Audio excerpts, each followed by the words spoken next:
Sejam muito bem-vindos ao nosso primeiro episódio, o episódio de estreia do Maestro Cast, o podcast que é uma extensão do nosso projeto chamado Mentoria Acadêmica de Estratégia, Trajetória e Objetivo, uma mentoria acadêmica desenvolvida de estudantes para estudantes, com o objetivo de auxiliar os estudantes de medicina aqui da Universidade do Vale do Taquari a terem uma caminhada na sua vida acadêmica estudantil com mais facilidade, podendo ter mais acesso a informações que eles tenham interesse e que a gente possa compartilhar aqui com pessoas que tenham experiências para compartilhar.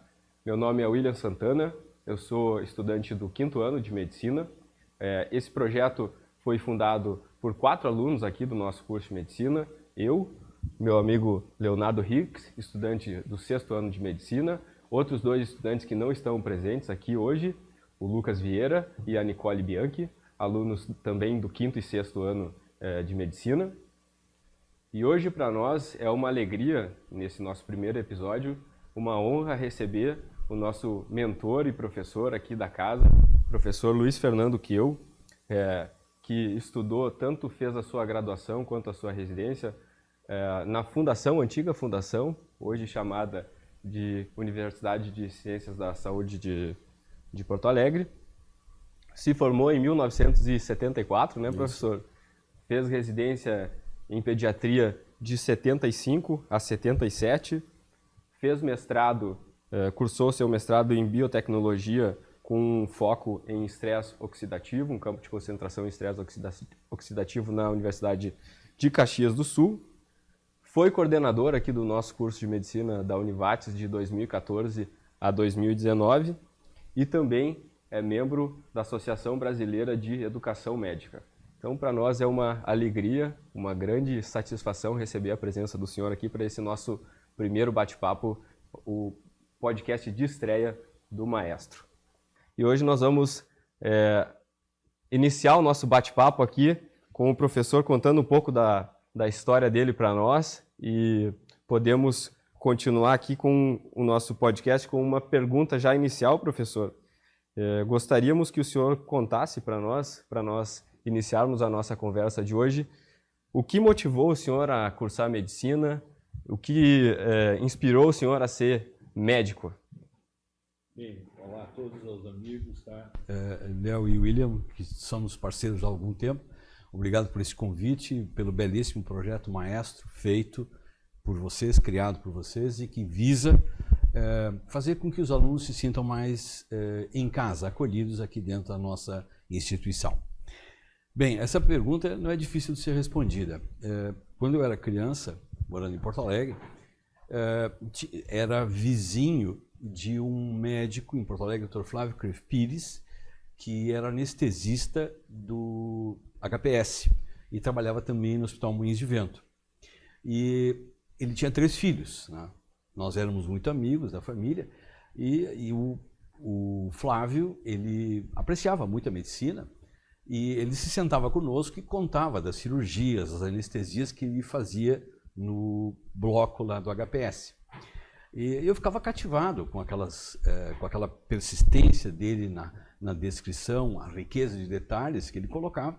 E ele, para mim, passou a ser um modelo, né? Modelo a partir do qual eu comecei a criar cada vez uma afeição pela atividade médica. E isso me fez, durante todo o meu 2º grau, que nós chamávamos isso de primário, ginásio e colégio, tudo é 2º grau, onde durante a atividade de 2º grau, no Colégio Anchieta, que era um colégio de educação católica, da qual a minha família sempre foi participante, e nesse Colégio Anchieta nós tínhamos também uma educação voltada para o estudo, para a ciência, né? E eu tive então muita sorte de poder aliar esta vontade de ser médico, que fora despertada pelo Dr. Flávio Pires, tá? Dentro da nossa turma, lá do Anchieta, ao lado da grande insistência que os padres tinham conosco sobre estudo, tínhamos colegas que também, cujos pais eram médicos, né?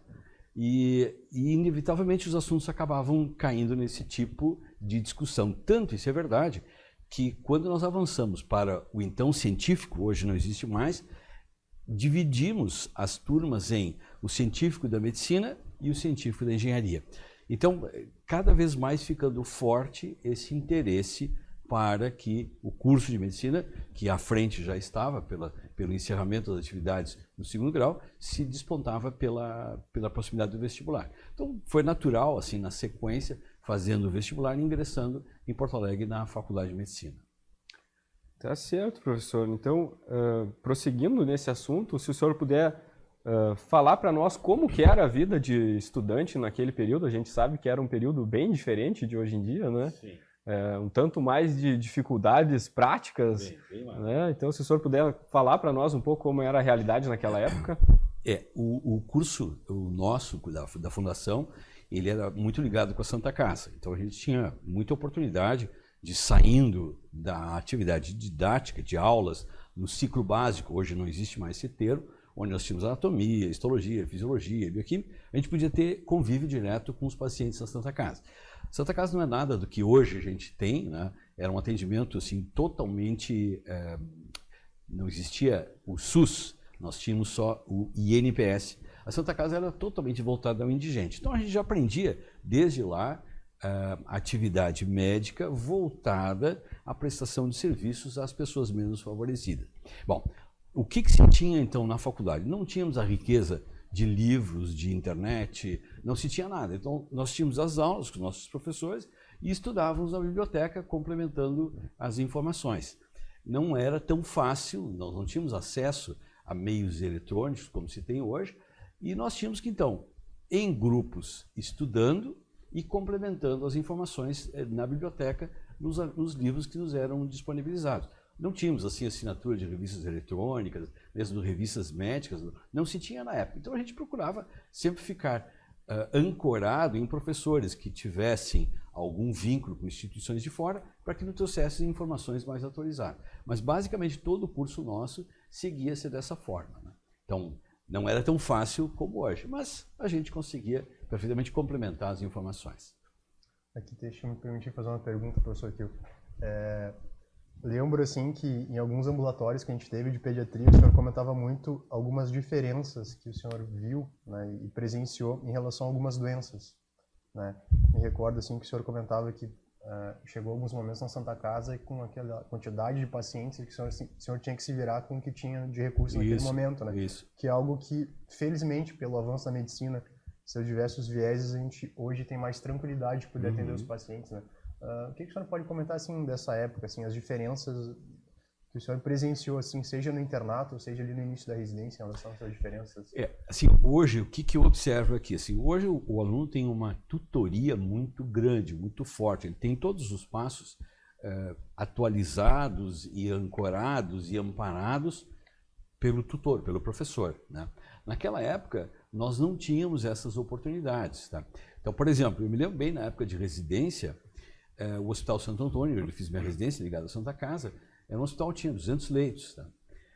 Final de semana, não ficava ninguém de médicos, docentes, para que nos desse suporte.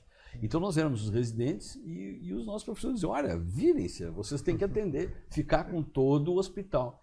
E lembro também que nessa época não existia SAMU, serviços de urgência, não tinha nada. O Hospital Santo Antônio, junto com Conceição, eram os únicos pontos de referência onde as pessoas procuravam atendimento médico em finais de semana. Então, assim, os nossos ambulatórios, em finais de semana, era uma loucura. E a gente começava a trabalhar cedo e um chorando no ombro do outro, que eram os nossos colegas residentes, porque tínhamos também doutorandos que não iam nos ajudar em nada, né? Então, a gente tinha, assim, R2, R1 e um ajudando o outro. Então, eram os apoios que a gente tinha, né? Nos plantões de hospital, a gente fazia a mesma coisa. Então, entre nós, trocávamos as nossas informações. Durante a semana, a gente conseguia falar com os nossos mestres.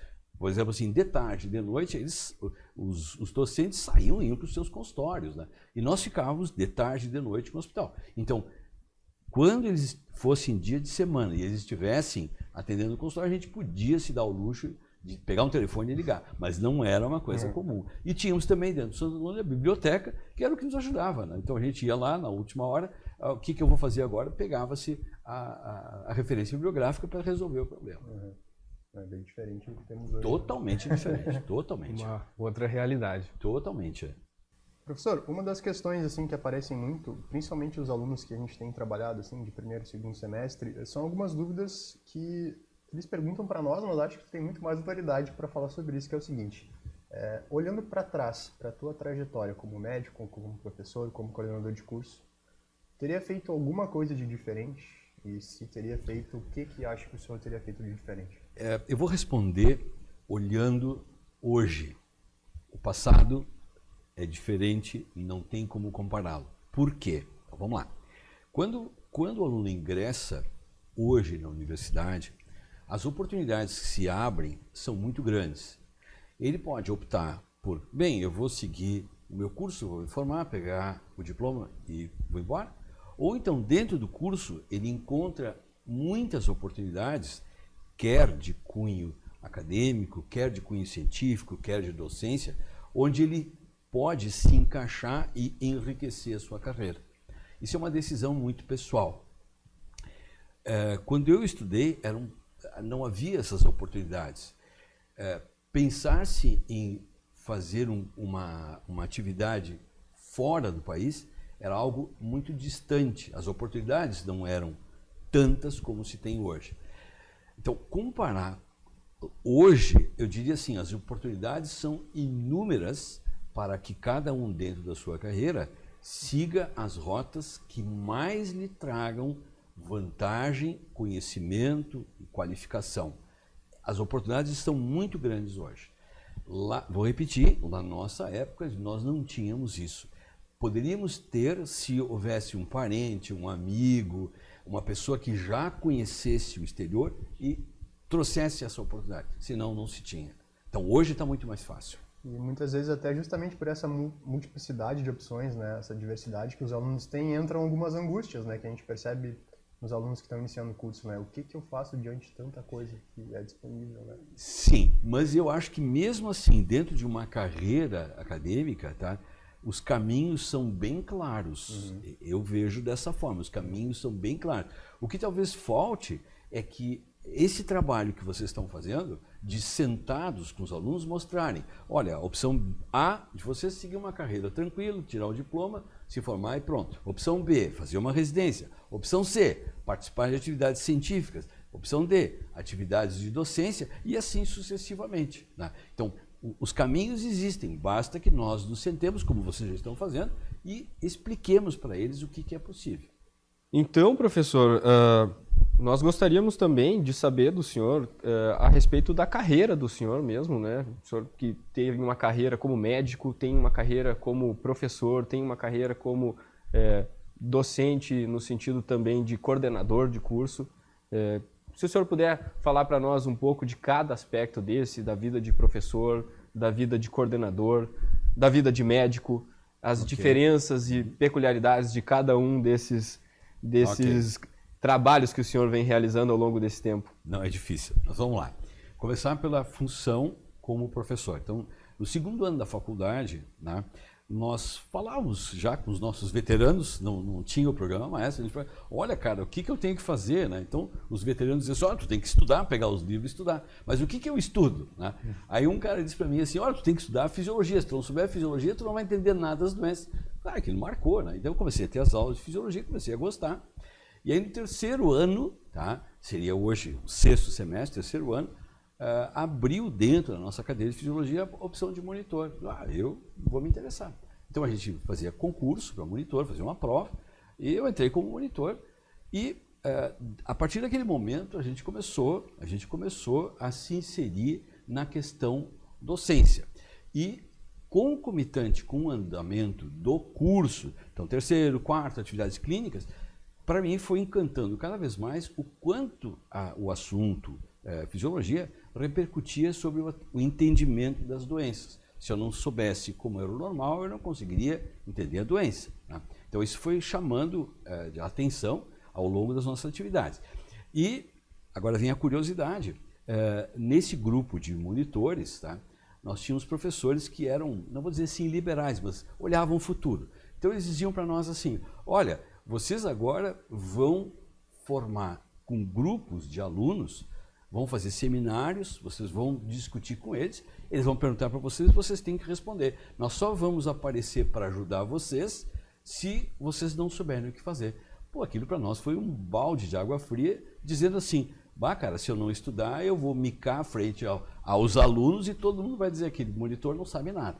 Então, nós fazíamos uma competição entre nós para que nenhum de nós tivesse oportunidade aqui, sem responder a pergunta do aluno. Tá? Então, nós estávamos andando no curso, 3º, 4º, 5º ano, sem que nós deixássemos de responder, para que não caíssemos numa rotina, ou vou dizer assim, num rótulo de, aquele cara é um chutador. Né?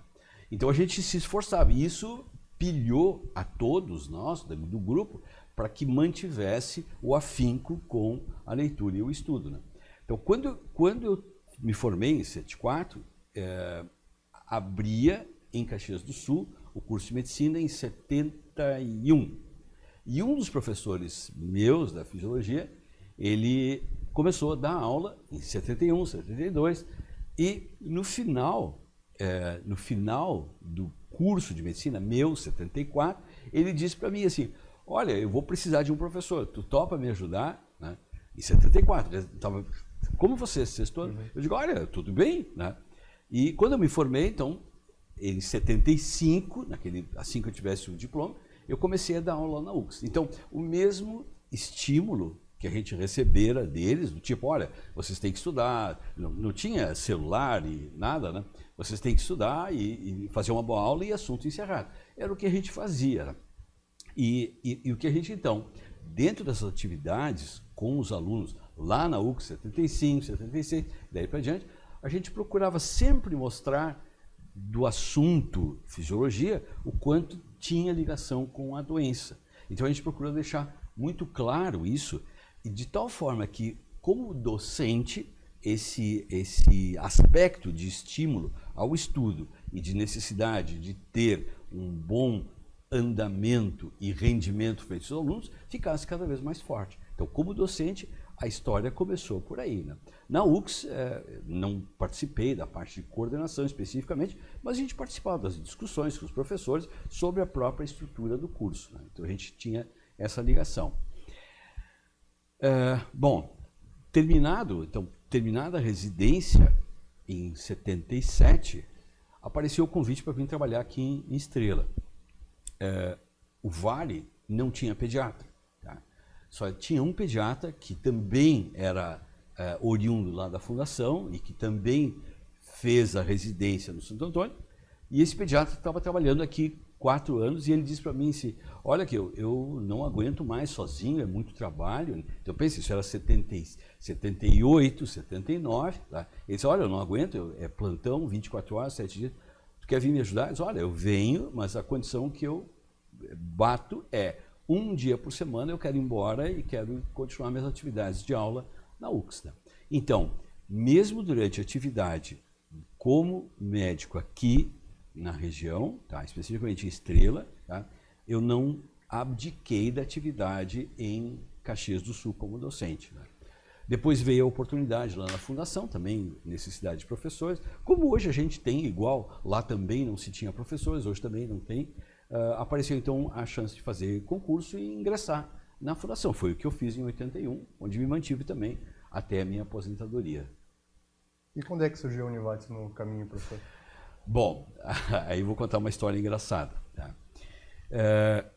Eu tenho que olhar a minha carteira de trabalho, mas talvez eu falhe na data. Acho que foi em 2002, tá? O professor Raul Stoll, que depois a gente veio se tornar bons amigos, ele ligou lá para o consultório e disse, olha, professor, que eu sei que o senhor é docente, tal e tal, nós estamos precisando de um professor aqui na farmácia, tal e tal. O senhor não quer vir trabalhar? Não, tudo bem. Né? Assim, o espírito de professor. Não, tudo bem, eu ajudo, eu dou um jeito aqui no consultório. E ele disse, olha, é 1 vez por semana, horário tal. Eu disse, tudo bem, eu dou um jeito. Aí eu vim para cá, fiquei acho que 1 ano trabalhando, ou meio ano, não me lembro mais, tem que olhar na minha carteira. Aí chegou no final, eles disseram para mim assim, tá muito bem, o senhor está despedido agora. Sim, mas o que eu fiz de errado? Né? Não, o senhor está despedido, não precisa mais. Tudo bem, aquilo me marcou. Né? Pô, não é um time muito correto, mas numa boa. Esse foi o primeiro contato. Né? E depois, em 2012, tá, quando começou a conversa sobre o curso de medicina, eles de novo me procuraram. E as pessoas que sabiam dessa história diziam para mim assim, pô, cara, os caras te botaram para a rua, tu vai entrar de novo, né? Eu disse, não, eu acredito na medicina, né? Eu acho que se tem uma faculdade, a medicina está acima de tudo, né? Eu vou topar, né? Eu disse, o pessoal votou contra, mas tu é louco, né? Eu disse, não, eu acho que vale a pena a gente se embrenhar nesse caminho novo, que era uma oportunidade diferente, né? Pela junção de docência, mas com a estruturação de um curso de medicina, né? Então, daí que nasceu a ligação com a Univates, né? Em 2012, quando veio a licença, aí se formou um grupo que passou semanalmente a estudar como implementar o curso de medicina aqui na Univates, né? Daí que nasceu essa ligação. Professor, o senhor tocou num assunto que nós temos interesse que o senhor fale um pouco mais também, que é como que é estruturar um curso de medicina? O que a gente precisa pensar em termos assim acadêmicos, pensando na formação dos estudantes? O que a gente precisa levar em consideração em termos de currículo? Como que esses estudantes possam aproveitar ao máximo? O que o senhor, que passou por essa experiência tanto de estruturar o curso Sim. e de ser o coordenador do curso por 6 anos, o que o senhor pode nos falar a respeito disso? Bom, primeiro, assim, a vantagem que a gente teve pela ligação com docência desde o início como estudante, tá? Essas relações que se teve durante a trajetória como docente, essas relações, elas foram importantes porque ajudavam a que nós, raciocinando sobre o que é importante e o que não é, conseguíssemos separar as pedras que compõem o quadro ou a estrutura curricular de um curso de medicina. Sim, isso aqui precisa, isso aqui não precisa, assim tem que ser, isso aqui tem que ter uma carga horária maior, isso aqui tem uma carga horária menor. Por quê? Porque como a gente tinha uma trajetória, tá, onde se participava, vamos dizer assim, da formação do bolo escola médica, a gente tinha mais facilidade para entender todas essas nuances, esses detalhes, essas pedras que tinham que ser aproximadas. O curso de medicina nada mais é do que são pedras que são juntadas, onde cada um tem o seu papel, né? Cada docente, cada conteúdo tem o seu papel. Isso é uma parte. A outra parte era garimpar os docentes, né? Essa foi a pior parte, né? Por quê? Tu tinha que vender um peixe, né? Olha, tem um curso aqui que é novo, mas o que é esse curso? Na verdade, é uma faculdade, não existe, né? Então, o pessoal olhava atravessado. Uns topavam, outros diziam não, né? E outros a gente tinha que dizer, aí era o argumento fatal, quando vinha ou não, eu dizia assim, cara, olha aqui, ó, fizeram por ti, quando tu era estudante, o que eu estou pedindo para tu fazer hoje pelos nossos estudantes. Então, retribui aos teus mestres, vem para cá. Eu acho que com isso aí, quem balançava acabava entrando. Uns, digamos, entraram logo, né? E até a gente ficava contente porque muitos eram ex-alunos, né? Então a gente ligava para citar o caso do Isaac, né? Olha, Isaac, eu preciso aqui da tua ajuda. Não, tudo bem, professor, né? Pode contar. Então, vários aqui, a gente tem uma lista, né, de docentes hoje que foram alunos. Então, ficou fácil de pegar o telefone e dizer, fulano, eu preciso da tua ajuda, tu me ajuda? Não, tudo bem. Outros disseram, não quero, né? Mas a maioria topou. Então, assim, essa é a parte mais difícil, tá? Tu dizer pro médico, olha, cara, tu vai sair do teu consultório, do teu conforto e vai dar aula, né? Onde a tua remuneração é ruim. O professor sempre ganhou uma aula, isso é história. Então, essa foi a pior parte, né? E depois, a outra parte era amarrar o que hoje é essa nossa rede de atendimento, né? Então, amarrar o hospital, amarrar as unidades básicas, né? Tem que pensar que nós não tínhamos o 22, não tinha nada, né? A gente tinha que amarrar esses cenários para que eles servissem às práticas dos alunos. Essa também foi uma parte complicada, tinha que pedir, por favor, no poder público, né? Mas, no fim, correu tudo tranquilo, né? Claro que a gente foi evoluindo, e a principal evolução foi quando, na reitoria, a gente tinha uma facilidade muito grande na reitoria, a gente disse, olha, é necessário que nós criemos um ambulatório de especialidades onde o aluno possa ficar, e aí nasceu o projeto do 22, que vocês conheceram ali. Então, o 22, o que ele significou? Um marco dentro do atendimento médico, porque o curso, então, pôde centrar as especialidades que eram prioritárias e que não havia na rede pública, ele pôde centrar, os alunos tinham então acesso a todos os pacientes e nós então garimpávamos os pacientes da rede pública, tá? E esses pacientes eram trazidos aqui para nós e a gente então manteve um fluxo de atendimento dos quais vocês como alunos puderam ter treinamento. Então essa parte facilitou muito a nossa configuração dentro do curso de medicina. O que o senhor acha que o curso de medicina da Univates contribui ou contribuiu nos últimos anos para a saúde de Lajeado e para a região do Vale do Taquari? Assim, qual foi a importância da implementação do curso de medicina da Univates e o impacto disso para a saúde pública aqui na região? Tá, eu vou te responder assim. No Brasil hoje existem 350 cursos de medicina. Onde o curso de medicina se insere, ele impacta completamente uma realidade de saúde e uma realidade econômica. Por quê? Primeiro, a saúde melhora porque ela passa a ser gerenciada e há atores do curso de medicina, os professores, que começam a ditar regras, normas, não vou dizer assim obrigar, mas ajudar no planejamento. Então, isso é um cenário que onde um curso é implantado facilita muito. Eu vou te dar um exemplo, por que eu estou dizendo isso. A gente integra a Câmara de Acompanhamento de Escolas Médicas, que são mais ou menos uns 50 médicos ligados ao MEC, tá? E que ganham como tarefa vistoriar cursos pelo Brasil. Tá? E a gente foi, agora no ano passado, um dos cursos que a gente foi visitar, uma cidade do Pará chamada Cametá, na beira do rio Tocantins. Tá? A implantação do curso de medicina mudou completamente a gerência hospitalar, a participação dos hospitais, a influência dos médicos, para que isto trouxesse o benefício para a cidade. Então, onde quer que um curso se implante, ele muda completamente a realidade. E economicamente, por quê? A medicina, não o curso, mas o exercício da medicina, é uma atividade que demanda financiamento, cifras. E a faculdade, por então implementar em torno de si atendimento médico, automaticamente faz com que os municípios canalizem recursos e melhorem a qualidade. Então isso eu não tenho dúvida, não tenho dúvida. Claro, tu não pode implantar em todas as cidades curso de medicina, isso é inviável, mas tendo uma estrutura, hospital, rede médica, rede de ambulatório, tu consegue fazer esse desenho funcionar.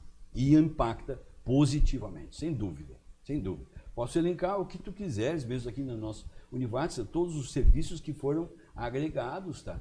E as mudanças que foram feitas. Claro, aí a gente tem que dizer assim, a velocidade das mudanças depende da cabeça das pessoas, né? Então, assim, eu vou dizer assim, aqui é uma região conservadora, tá? Mudanças aqui demoram tempo, mesmo dentro da Univates. Várias vezes eu me descabelava, chorava no ombro da minha esposa, pô, eu quero fazer aquilo, os caras não deixam, né? Hoje, eles estão vendo o quanto fez falta. Tudo bem, é um modelo. Então, cada cidade tendo o seu modelo, vai ser diferente. Tá?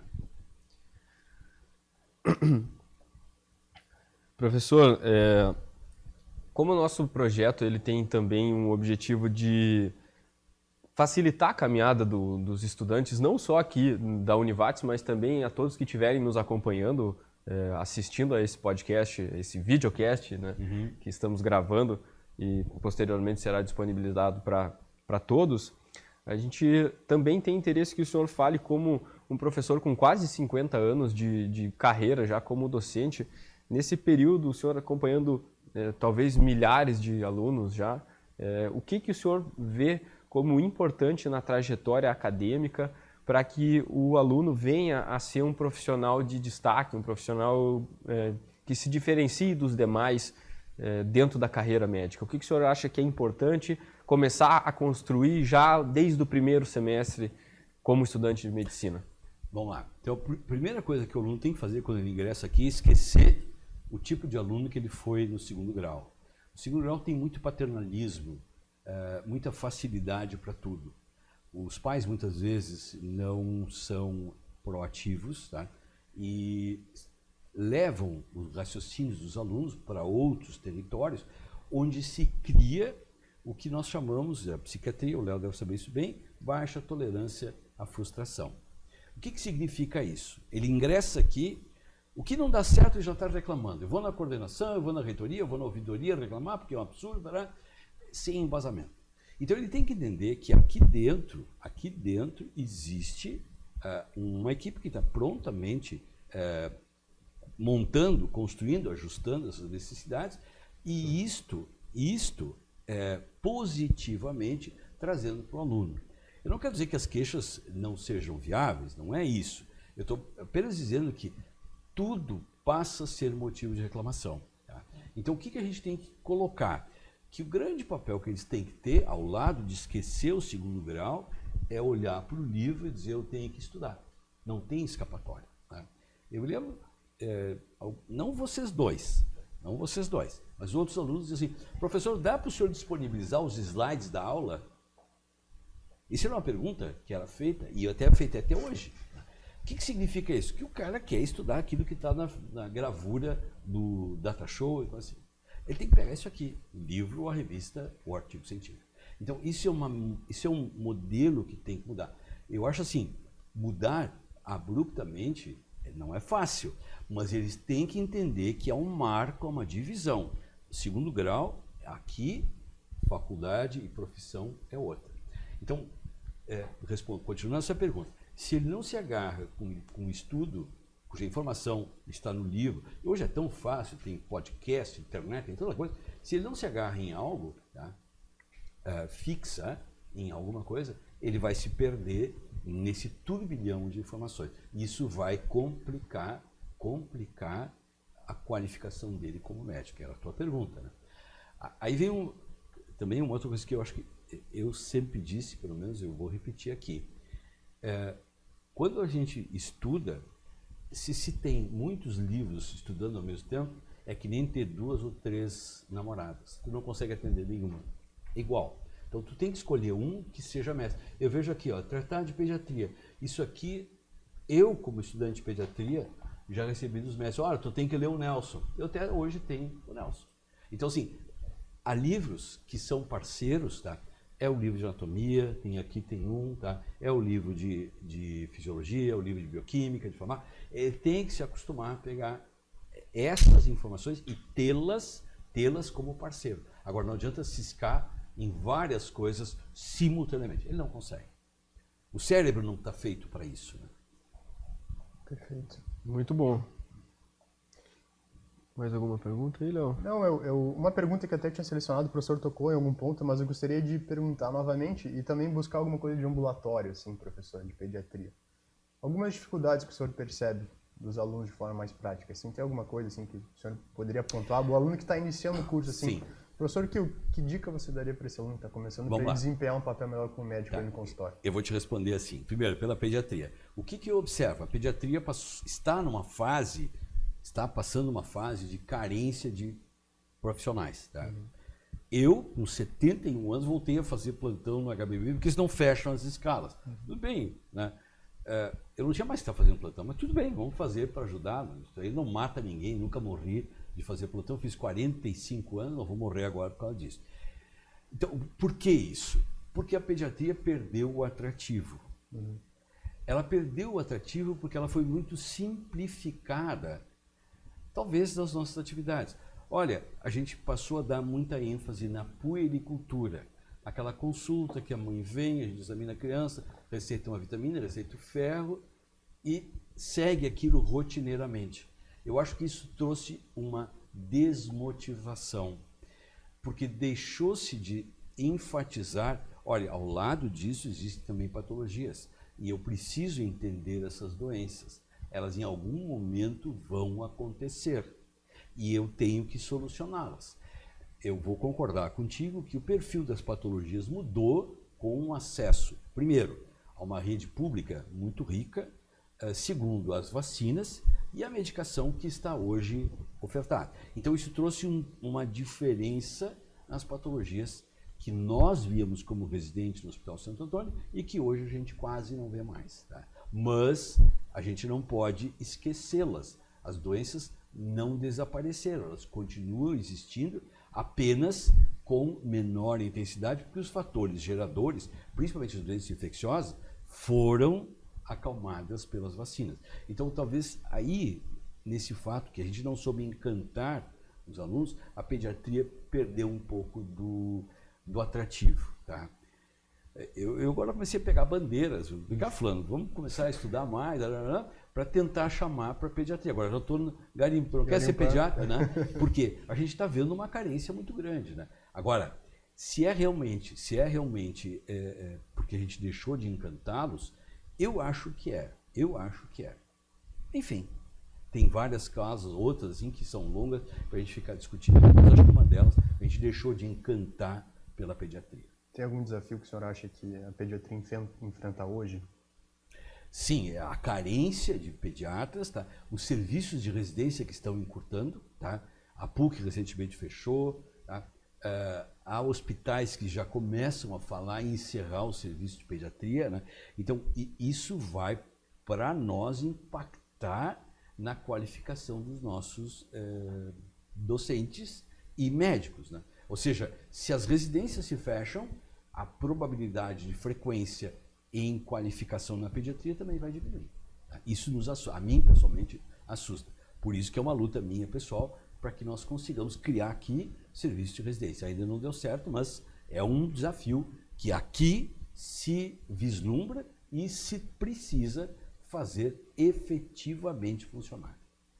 Então, professor, falando em trajetória profissional, trajetória que inicia já desde a vida acadêmica, o que o senhor considera, qual que é a importância para o senhor, como professor por tantos anos e como preceptor, da residência na formação médica? Qual que é esse passo, próximo passo depois da vida de acadêmico? Fundamental.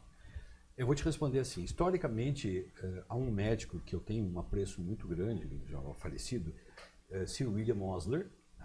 Osler foi um médico canadense que mudou-se para os Estados Unidos e lá criou toda a estrutura do que hoje é Johns Hopkins University e o Johns Hopkins Hospital, que sem dúvida hoje é um dos hospitais americanos mais importantes, se não o mais importante. O que Osler fez? Olha, nós estamos em 1875, 80. Osler viu que um curso não podia formar o aluno. Um curso tinha que formar, recebendo esse aluno depois e treiná-lo para diversas áreas. Tá? Então, Osler chamou um cirurgião, um gineco, um clínico, para que eles discutissem. Olha, 1870, então não é hoje, lá não tinha nada, internet, banda larga, não tinha nada. E eles se juntaram e criaram dentro do seu hospital o serviço de residência. E isso foi, a partir disto, a residência passou a ser o grande trunfo que a carreira médica teve e continua tendo e vai continuar daqui para frente. O que é isso? O aluno se gradua, ele decide, eu quero fazer A, B, C ou D, que ele quiser. As especialidades são mais de 70 hoje possíveis. Ele decide, só que ele fica imerso 3 anos, 4 anos, 5 anos, só fazendo aquilo. Ou seja, ele se qualifica naquela área. Então, ele volta para a região totalmente reformulado, qualificado e retribui isso para o local onde ele se insere.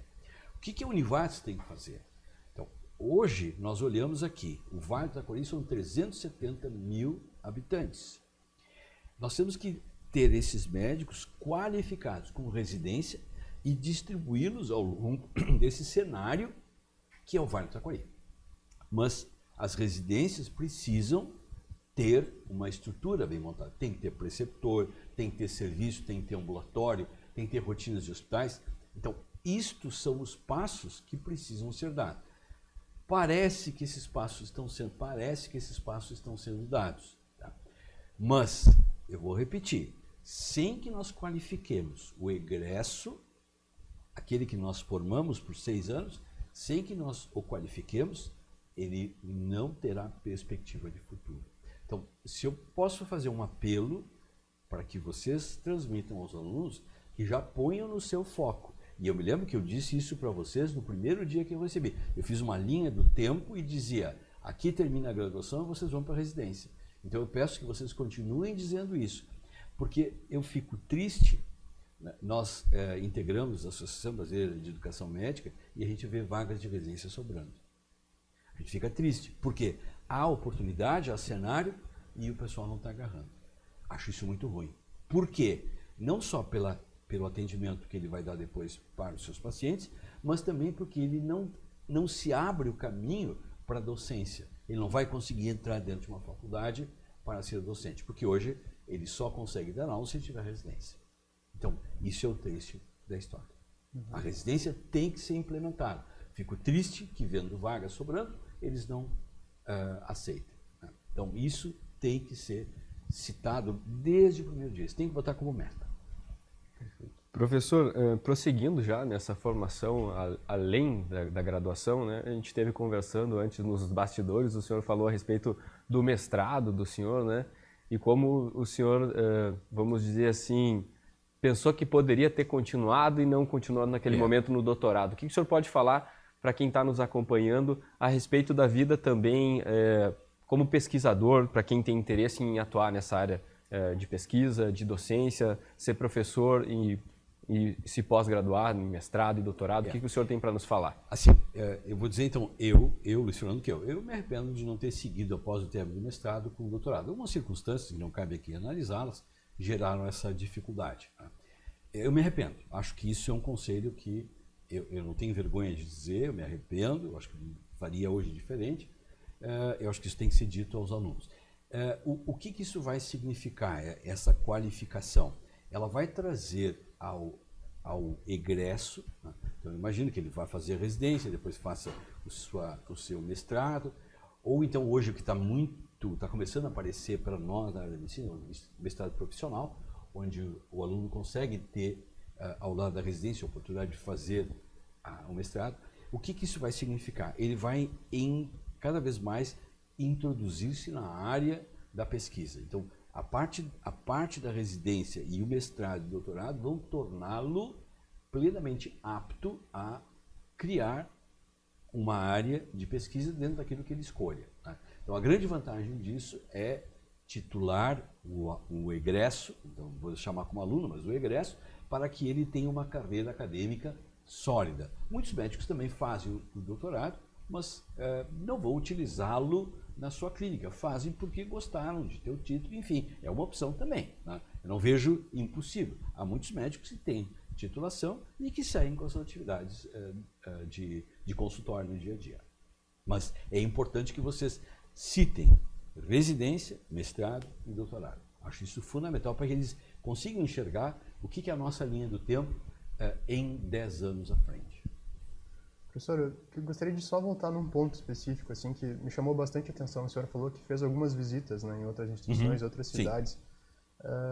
Essa é uma realidade que eu acho que felizmente aqui nós temos bons exemplos de saúde nos serviços que nós passamos, felizmente, né, William? Mas a gente sabe que o Brasil é muito grande e a realidade ela é muito diversa também. Sim. Né? Gostaria que o senhor pontuasse assim, de forma bem breve assim, algumas dificuldades que o senhor percebeu de outras instituições, outros serviços, assim, que são detalhes que eu acho que são fundamentais, né? A formação do aluno a gente falou de residência médica, a importância da residência médica para nós como, né, doutorandos internos e futuros residentes, né? Enfim, gostaria que o senhor pontuasse isso. Tá. Então vamos lá. Como é que eu vou responder da seguinte forma? Então a gente, quando circula, a gente faz uma visita. Essa visita técnica dura 2 dias. Geralmente nós somos 2 ou 3 médicos que têm a mesma experiência docente. E então nós falamos com os professores, falamos com os alunos, visitamos a rede de atendimento, a rede hospitalar. O que a gente vê assim? Quando a rede hospitalar e a rede de atendimento é bem estruturada, tudo anda mais fácil. Tudo tem um fluxo de aprendizado com o aluno positivo. Tá? Então há cidades que a gente consegue identificar isso. Chega na cidade, começa a conversar com o prefeito, nós temos que conversar com o prefeito. Tá? Começa a conversar com o prefeito, o secretário de saúde já sente o cenário. Então, quando tem uma estrutura bem montada de atendimento hospitalar e uma rede básica, o curso vai seguir tranquilo. Se eu trago essa resposta para cá, eu não tenho dúvida que isso aqui tem tudo para ir para frente. Não tem dúvida. Temos uma rede hospitalar boa, temos uma rede básica boa, temos uma estrutura física boa, tá? O que talvez tem muito forte aqui é o conservadorismo, né? Isso aí que atravanca um pouco, né? Então, mas se consegue vencer isso, né? Mas eu não tenho dúvida em dizer que, mesmo circulando em outras áreas, dizer que isso aqui está muito bom. Claro, eu não posso comparar com a USP, com o Albert Einstein, né? Hospitais que são referência, não é essa a intenção, mas que o nosso interior aqui é rico de redes de atendimento, não tenho dúvida, tá? E não perde nada para as estruturas que estão em volta em outras cidades. Lembra, nós somos 20 faculdades de medicina no Rio Grande do Sul, né? Eu não vejo nada que aqui perca em termos de qualidade para as demais. É isso aí. Hobby. Falar alguma coisa fora da medicina, professor? Chegamos num ponto que a gente conversou antes de montar a nossa mentoria e conversamos até contigo, né, professor, que a importância das atividades além além das atividades curriculares, né, além da vida na medicina. Eu acho que também isso é um conselho que vocês têm que dar para os alunos. Porque a medicina, ela demanda muito de nós, né? O estudo consome energia, consome final de semana, vida familiar que às vezes a gente tem que deixar de lado, né? Então, ela é muito consumptiva, isso a gente tem que reconhecer, né? Então, demanda uma carga horária grande do nosso dia a dia, quer no consultório, quer no hospital, quer isso tudo, e a gente precisa, então, ter um momento onde a gente espaireça, esqueça tudo, tá? E, de minha parte, assim, da minha família, sempre foi muito forte a música, né? Então, a gente aprendeu a tocar instrumentos, violão, claro, não sou nenhuma Brastemp, mas lá arranho um pouquinho. E outra parte, que é o meu hobby, que aí eu reconheço que eu sou forte, a questão do áudio e equipamentos de áudio, né? Então, eu tenho uma coleção de equipamentos, assim, gravadores de rolo, gravador cassete, toca-disco, amplificador, onde aquilo passa a ser para mim um divertimento, onde eu ponho o fone no ouvido e esqueço o mundo, né? Então eu me dedico só a entender o que o maestro, o que o compositor, o que o cantor, o que a orquestra está trazendo para que eu entenda a linguagem dele, e esse passa a ser um momento em que tu esquece o que de ruim tem de volta e passa a interagir. Então o hobby tem essa vantagem, que seja a fotografia, que seja o livro, que seja o estudo, o cinema, qualquer coisa, mas que faça, que tenha uma atividade que lhe dê prazer e ela torne esse caminho, que não é fácil, vamos ser bem claros, né? O caminho da medicina não é um caminho fácil, torne esse caminho mais suave, tá? E permita a ele horas de distração, né? Acho que isso é muito importante, criar essa mentalidade. E ele tem que procurar onde o aluno tem que achar o seu caminho. Aí depende muito da estrutura familiar, oportunidades que a gente tem, música, teatro, cinema, enfim, tem tanta coisa hoje que a gente pode fazer, né? E aí vale um meia-culpa. Meia-culpa não, uma crítica. Quando começou o curso, tá, bem no início a gente tinha o cinepsiquiatria. Tá? Acho que isso é uma atividade que tem que resgatar, voltar, porque é a oportunidade que tu tem de projetar um filme e discuti-lo. O que aquele ator, o que o diretor, que ideia, o que o texto que tinha. E isso é uma maneira de trazer. Eu acho que isso aí que tem que resgatar. Nós fizemos algumas sessões de cinepsiquiatria, mas depois parou, né? Eu acho que isso vocês têm que resgatar. É uma forma de colocar o aluno, tá, num cenário de divertimento, esquecer o mundo, tá? E ficar ali aqueles momentos. A música é outro grande divertimento, o teatro também, temos um belíssimo teatro aqui, né? Então eu acho que tem muita coisa para ser feita. Acho que isso a gente tem que colocar dentro da estrutura do nosso aluno. Isso tem que colocar. Perfeito, professor. A última pergunta. Professor, que com um currículo tão extenso, com tantos anos de vida, aí, tem alguma coisa que o senhor quer fazer ainda que não fez? Olha, eu tenho no meu horizonte, a patroa implica comigo, né? Eu tenho as residências. Eu acho que isso a residência, colocá-la em funcionamento é uma meta nossa. Eu tenho, assim, metas aqui dentro. A gente tem que colocar a residência, nós temos que implementar a simulação dentro dos cursos. Hoje, a simulação está sendo uma peça-chave dentro da estrutura de ensino médico, por uma razão muito simples. Hoje está cada vez mais difícil nós levarmos o aluno junto com o doente. Botar a mão no doente está ficando mais complicado. A simulação é uma forma da gente criar um cenário que mesmo sendo virtual é realístico, para trazer cenários de prática sem a presença do doente. Então, assim, eu acho que a simulação a gente tem que colocar, tá? A simulação, a residência e o teste de progresso, que a gente também tem que colocar. Acho que talvez esse é um outro ponto que tem que citar para o aluno. Quer dizer, o teste de progresso hoje, feito no Brasil, é a única forma de a gente saber se o ensino que nós estamos dando é bom. Eu posso ser muito amiga do Léo, do William, eu vou dar nota 10 porque tu é querido, tu é simpático, mas isso não espelha o que tu tem na tua cabeça, que tu aprendeu aqui. Só uma prova feita por alguém de fora, que não conhece o Léo, que não conhece o William, que não conhece o Luiz Fernando, que faz a prova e pergunta aquilo que o Luiz Fernando ensinou ou não ensinou. Aquilo que o Léo deveria ter estudado ou não estudou. Então, o teste de progresso é algo que a gente tem que, e é feito anualmente, a gente tem que fazer que as pessoas se deem conta. Graças a Deus, e isso eu me orgulho, que a nossa instituição Univate sempre foi parceira. Tá? Desde que o primeiro teste de progresso foi feito, o pessoal, todo mundo dizia assim, mas como é que vocês conseguem 100% de participação? Nós sempre tivemos alta participação. Então, a gente conseguiu manter essa ideia. Eu saí da coordenação em 2019, até lá eu vendi esse peixe. Acho muito importante vocês dizerem isso, porque é a única métrica que a gente tem. E o próprio aluno, vocês sabem disso, ele olha a sua nota, ele sabe que ele está crescendo. É a única maneira. Perfeito, professor. Professor, acho que nós já estamos aqui com 1 hora de conversa, né?